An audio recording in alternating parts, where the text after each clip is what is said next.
рейд на судне на воздушной подушке выходят сотрудники МЧС. Несмотря на быстро тающий лед на Казанке, десятки рыбаков им вручают памятки о безопасности.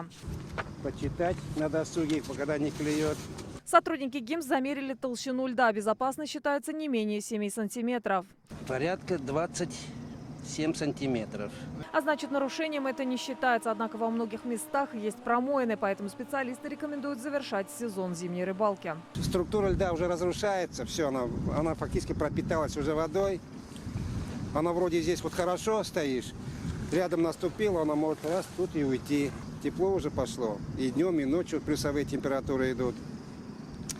Ну, наверное, зимний сезон уже пора заканчивать. Все, пошел на берег. В поле зрения сотрудников МЧС попали еще несколько человек. Все уверены, пока безопасно. Мы напрямую прошли, пока нормально. Это река под Кировской дамбой. Здесь вода уже открытая.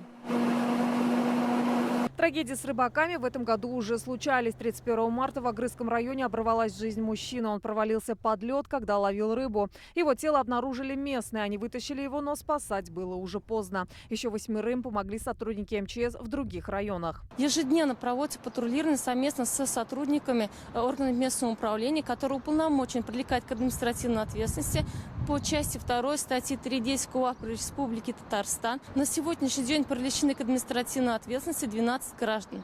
За сезон с периода ледостава по сегодняшний день привлечены к административной ответственности 26. За безопасностью в Татарстане следят на 10 круглосуточных постах. Выявлять нарушителей планируют ежедневно. Нафиса Минязова, ТНВ, Татарстан.